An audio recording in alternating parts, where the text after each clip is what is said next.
नमोस्तु गुरुदेव। किसी ने कहा है कि अनुभव वह कंघी है जो जीवन में उस समय हाथ आती है जब बाल झड़ चुके होते हैं। तो गुरुदेव, हम ऐसा क्या करें कि समय रहते जिंदगी को बेहतरीन बनाने वाले अनुभव प्राप्त कर सकें? बात सही है, बाल झड़ने के बाद अनुभव आता है, लेकिन झड़े बाल वाले लोगों के संपर्क में रखने वाले लोग, उनसे सीख लेने वाले लोग समय से पहले भी अनुभव प्राप्त कर सकते हैं। अनुभव दो तरीके से प्राप्त होता है।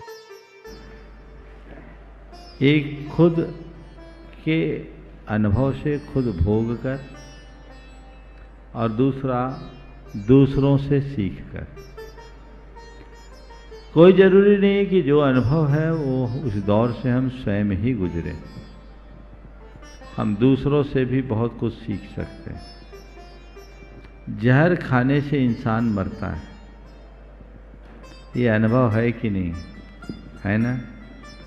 पर आज तक कभी जहर खा के देखा? मतलब जहर खा के नहीं देखा, पर जहर खाने वालों का हश्र देखा है। हमें यह अनुभव है, जहर खाने से इंसान मरता है। बस इतनी सी समझ अगर मन में विकसित हो जाए तो हम अपने जीवन में अनुभवों का खजाना भर सकते हैं। अनुभवों के खजाने को भरने के लिए हमें अनुभवियों के संसर्ग में रहना चाहिए, उनसे सीख लेना चाहिए और दूसरों के अनुभव से पाठ पढ़ना चाहिए, ताकि हम अपने जीवन में ऐसा कभी ना करें। नमोस्तु गुरुदेव। भावना योग में हम जैसी भावना भाते हैं वैसा ही हमारे साथ होने लगता है। तो गुरुदेव, जब सब कुछ भावना से सिद्ध हो सकता है तो कर्म की सत्ता कहाँ तक माने? पहले ये बताओ, कर्म कैसे बनता है? भाव से कि बिना भाव से? जब कर्म बंधता भाव से है तो कर्म कटता भी भाव से। भावना योग का मतलब कर्म सिद्धांत को नकारना नहीं। भावना योग का असल मतलब कर्म सिद्धांत के स्वरूप को ठीक से समझना है। कर्म हमारे भावों से बंधता है और भावों के अनुरूप ही फल देता है। भावों से उन्हें झड़ाया जा सकता है। तो यदि हम अच्छी भावना भाते हैं तो धीरे धीरे हमारी भावधारा बदलती है। जब हमारी भावधारा बदलती है तो कर्म की धारा भी बदलेगी, इसमें कोई संशय नहीं है। इसलिए इस भावना योग से कर्म संबंध को अलग करके न देखें, अपितु इससे कर्म सिद्धांत की पुष्टि ही समझें। नमोस्तु गुरुदेव। पारिवारिक समस्याओं के चलते मेरे मन में आत्महत्या करने के भाव बार बार आते हैं। गुरुदेव, ऐसी स्थिति में मन को कैसे शांत रखें? देखिए, बहुत ही गंभीर बात है और हमें ऐसी मनस्थिति से उबरने का अभ्यास करना चाहिए। अपने आप को इस मानसिकता से बाहर निकालें और उसके लिए नियमित भावना योग करें, नमोकार मंत्र की जाप करें और जिन बातों से मन उचटता है उसे सकारात्मक रूप से देखने की कोशिश करें। एक बात अपने हृदय में स्थापित कर लें कि मरने से कोई समाधान नहीं मिलता। मौत समस्या का समाधान होती तो अभी तक तो कोई समस्या ही नहीं बचती, बल्कि मृत्यु के बाद और भी बहुत सारी समस्याएं हैं। हमें ये सोचना चाहिए कि मेरे कर्म का उदय है और उस कर्मोदय के कारण विपरीत परिस्थितियां निर्मित हुई है और उन विपरीत परिस्थितियों के कारण आज मेरे साथ ऐसे हालात उत्पन्न हुए। मुझे सहन करना है और उसमें क्षमता रखनी है। जो जितना सहन करता है वो उतना समर्थ बनता है। इस सूत्र वाक्य को अपने हृदय में अंकित करें और बस ये सोचें कि ये जो कुछ भी मेरे साथ घट रहा है ये मेरी कोई समस्या नहीं, मेरे लिए कर्म काटने का एक अवसर है। मैं इसे एक तपस्या के रूप में देखूं और अपने कर्म को काट कर अपने जीवन के पथ को प्रशस्त करूं। सोच को धीरे धीरे बदलिएगा तो आपकी मनोदशा जरूर बदलेगी। नियमित ऐसे व्यक्ति को मोटिवेशन की ज़रूरत है। आप प्रवचन सुने, रोज प्रवचन सुने, भावना योग करें, नमोकार मंत्र का लेखन करें। थोड़े ही दिनों में ये जो मनोविकृति आपके अंदर उत्पन्न हो गई है वो दूर होगी और आपके जीवन का पथ प्रशस्त होगा। नमोस्तु गुरुदेव। चोरों के पास हर ताले की चाबी होती है और आम लोगों को ताले से कोई लेना देना नहीं, तो फिर ताला क्यों और किसके लिए लगाया जाता है? मेरी दृष्टि में चोरों के कारण ताला नहीं लगाया जाता, चोरी न हो जाए इस भय के कारण ताला लगाया जाता है। ताला केवल हमारे भय का निवारण करता है, चोरी का नहीं, क्योंकि जितनी भी चोरियां होती वो ताला तोड़ करके ही होती।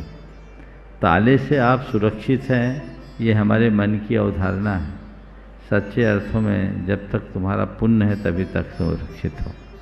पुण्य प्रबल हो तो खोया हुआ धन भी मिल जाता है, पुण्य प्रबल हो तो खोया हुआ धन भी मिल जाता है। क्यों सुभाष जी, है ना? पुण्य क्षीण हो तो गांठ का भी चला जाता है, पता नहीं लगता। फिर भी ताला लगाते हैं, लगाइए, मैं मना भी नहीं करता, इससे संभावनाएं कम होती। फिर चोर होते हैं दो तरह के, एक वे जो पेशेवर चोर होते हैं और दूसरे वे जो देख करके चोरी का भाव कर लेते हैं। तो पेशेवर चोरों के लिए तो कोई 7 ताले में भी उनको कोई फर्क नहीं पड़ता, वो मौका मिलते ही अपना हाथ साफ कर लेते हैं। लेकिन आपने बिना ताला चाबी के रखा तो अप्रत्यक्ष रूप से चोरों को आमंत्रण हो गया। उसमें साधारण लोगों के मन में भी चोरी का भाव हो सकता है। इसलिए किसी के हृदय में चोरी का भाव न पनपे, इसलिए ताला लगाना भी अच्छा है। तुम खुले रख रहे हो, नहीं हो तो उसको उठाने का मन होगा, वो पाप का भागी बनेगा, तो अगले को पाप से बचा लो, ताला चाबी में रखो और तुम भी निश्चिंत रहो, तुम्हें भी कोई आसक्ति न हो। ऐसा भी तो सोचा जा सकता, हो सकता है नहीं? तो हम जो भी लोग ताला चाबी का प्रयोग करते हैं वो भय से बचने के लिए करते हैं और संभावनाओं को टालने के लिए करते हैं। नमोस्तु गुरुदेव। संतान की उत्पत्ति से लेकर उन्नति तक माता पिता दोनों की भूमिका होती है, तो फिर श्रेय केवल माँ को ही क्यों मिलता है? संतान की उत्पत्ति में माता पिता दोनों की भूमिका है, और जहाँ तक संतान के जीवन के लिए माँ को ही श्रेय मिलता है और माँ को ही जिम्मेदार ठहराया जाता है, उसकी एक वजह है। धरती पर बीज बोया जाता है, फसल तैयार होती है। अगर फसल लहलहाती है तो बीज की प्रशंसा नहीं, धरती की प्रशंसा होती। और फसल पनप नहीं पाती तो कहा जाता है कि ये धरती ऊषर है, बंजर भूमि। तो फसल के आधार पर भूमि की प्रशंसा और भूमि की आलोचना होती है, क्योंकि वो उस धरती में उत्पन्न हुआ है। माँ धरती की तरह है, पिता तो बीज डालने वाला है। तो पिता की भूमिका अलग, माँ की भूमिका अलग। तो माँ को श्रेय भी मिलता है और माँ पर आरोप भी होता है। कोई आदमी गलत कर दे तो तेरी माँ ने तुझे कैसा संस्कार दिया, और अच्छा करे तो ये तो माई का लाल है, बाप का लाल कोई नहीं हुआ, माँ का ही लाल हुआ है ना। तो ये इसके पीछे मूलतः ये भावना है। लेकिन इसका अर्थ यह कदापि नहीं कि पिता का हमारे जीवन के निर्माण में कोई स्थान नहीं। बहुत बड़ा स्थान है। कितना भी उन्नत बीज हो, कितनी भी उत्तम भूमि हो, किसान न हो तो फसल कैसे आएगा? पिता की भूमिका कृषक की तरह है, जो न केवल बीज बोता है अपितु उस बीज को पल्लवित होकर पुष्पित और फलीभूत होने की सारी व्यवस्था भी करता है, और कोई से नुकसान न पहुंचाए इसलिए चौकीदारी भी करता है। तो पिता की भूमिका को नकारा नहीं जा सकता। जैसे हमारे शरीर में हृदय और मस्तिष्क दो महत्वपूर्ण अंग हैं। हृदय गति अवरुद्ध हो जाए जीवन आगे नहीं बढ़ सकता। और मस्तिष्क अगर काम न करे तो हमारा जीवन अर्थहीन हो जाता है।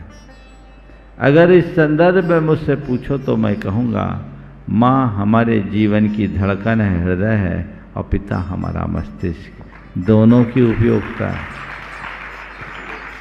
पिता मस्तिष्क है, उनके बिना नहीं होगा। हाँ, कई बार ऐसा देखा गया है कि ब्रेन डेड होने के बाद भी आदमी कुछ समय तक जीवित रह लेता है, लेकिन हृदय गति अवरुद्ध होने के बाद जीवन की कोई संभावना नहीं होती।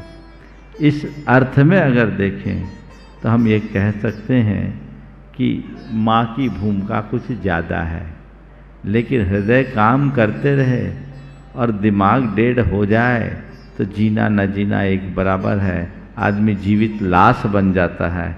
ये हम देखते हैं तो लगता है पिता का होना भी बहुत ज़रूरी है। समझ गए?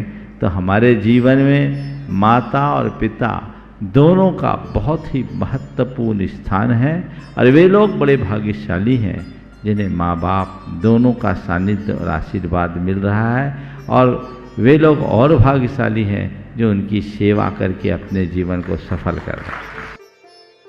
नमोस्तु गुरुदेव, क्या परिक्रमा करते हुए वेदी के पीछे से भगवान की पीठ को प्रणाम करना उचित है? देखिए, ये एक रूढ़ी है और इसके पीछे का मुझे एक मनोविज्ञान दिखता है। भगवान के दर्शन कर रहे हैं, हर किसी को भगवान के स्पर्श करने की अनुमति नहीं। अब भगवान के प्रति अनुराग है, छूने का भाव हो रहा है, तो अब छूने का भाव हो रहा है, सामने से नहीं कर पाए तो चलो पीछे से छू लो। यहां कौन देख रहा है? तो पीछे से छू लो, सामने से नहीं छू, पीछे से ही सही। तो एक ने छुआ तो दूसरे ने छुआ, दूसरे ने छुआ तो तीसरे ने छुआ, तीसरे ने छुआ, चौथे से छुआ, और ऐसे छूते छूते आज परंपरा बन गई। हर कोई पीछे हाथ लगाते हैं और उतनी पूरी दीवार काली कर देते हैं, है ना? इसका कोई तुक नहीं, इसका कोई औचित्य नहीं। ये केवल रूढ़ी है जो भावना के अतिरेक में है। इसलिए भगवान को प्रणाम करो, सामने से करो, पीठ से नहीं। नमोस्तु गुरुदेव, प्राचीन समय में जैन धर्म का विस्तार भारत के अलावा अन्य देशों में भी था, तो फिर हमारा समाज इतनी जल्दी इतना कम क्यों रह गया? इसके मुख्य कारण कौन कौन से हैं? ये बात सही है कि एक समय जैन धर्म अपने पूर्ण वैभव के साथ था और भारत के साथ भारत की सीमा सहित अन्य अनेक देशों में भी जैन धर्म के अनुयायी थे। आज हमारी संख्या अल्प है, पर ऐसा एकाएक नहीं हुआ। इसके पीछे देश काल की परिस्थितियां एक सबसे बड़ा कारण बने। राजनीतिक संरक्षण का अभाव जैन धर्म के पतन का सबसे बड़ा कारण है। गुप्तोत्तर काल के बाद जैन धर्म का जो ह्रास हुआ वो होता ही गया। गुप्तवंशी राजा जब तक थे तब तक जैन धर्म को काफ़ी संरक्षण था। फिर धीरे धीरे 9वीं 10वीं शताब्दी के बाद से तो धीरे धीरे पतन हुआ और वो होता ही गया। इसलिए भारत में जैनों की संख्या कम होती गई। हजारों हजार जैनियों को एक साथ जैन धर्म से विमुख किया गया। हजारों हजार मुनियों को एक एक साथ सूली पर चढ़ाने के भी उल्लेख देखने को मिलते हैं।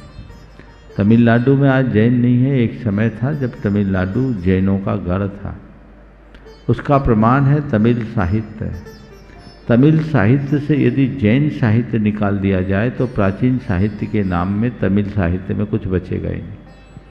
तो ये चीज़ें समय काल के अनुरूप हुई और उसमें बहुत बड़ा ह्रास हुआ, ये एक कारण हुआ। दूसरा, जो आपने कहा कि अहिंसा जैन धर्म का दोष बन गया, ये बात ठीक नहीं है। अहिंसा का दृढ़ता से पालन करना हमारा मूल लक्ष्य था, और जहाँ की प्रकृति हमारी चर्या के अनुकूल नहीं है वहाँ जैन नहीं जा सके, क्योंकि हमारी शास्त्र की एक आज्ञा थी कि हम वहीं विहार करें, वहीं विचरण करें जहाँ का द्रव्य क्षेत्र काल भाव हमारे अनुकूल हो। तो ये एक कारण है। नमोस्तु गुरुदेव। भरत चक्रवर्ती की पटरानी नरक क्यों जाती है? इसका कहीं उल्लेख तो मैंने देखा नहीं। कहते हैं कि चक्रवर्ती की पटरानी नरक ही जाती है, पर मुझे कोई प्रमाण आज तक देखने को नहीं मिला। हो सकता है किसी शास्त्र में लिखा हो जिसे हमने ना पढ़ा हो, या पढ़ा हो तो हमारा ध्यान न गया हो, पर किसी मूल आगम में यदि आपको ऐसा मिला हो या दिखता हो, मैं जो कह रहा हूं उसे ध्यान से सुने।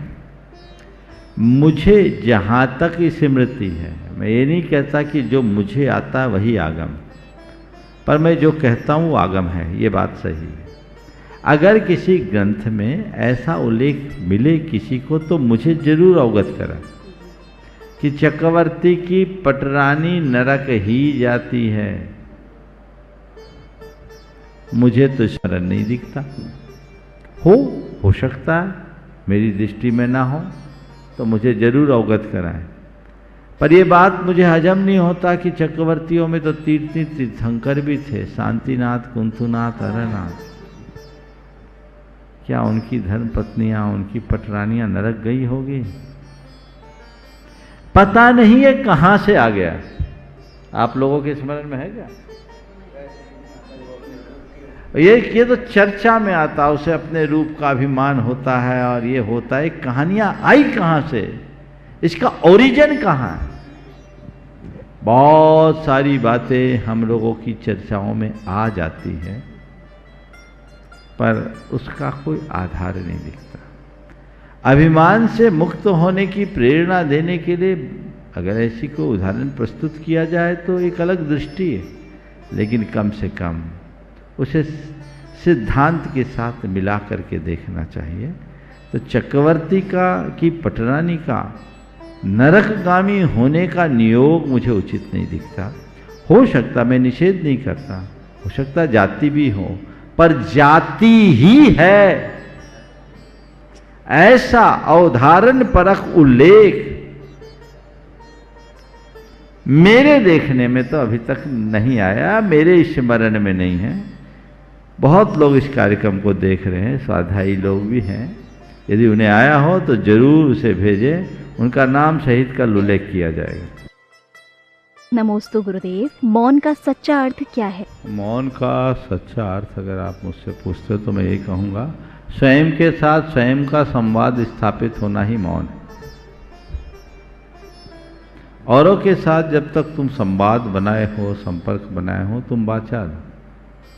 मौन होने का मतलब अपनी सारी प्रवृत्तियों को नियंत्रित कर देना और निश्चिंतता के मार्ग पर बढ़ जाना, ये मौन का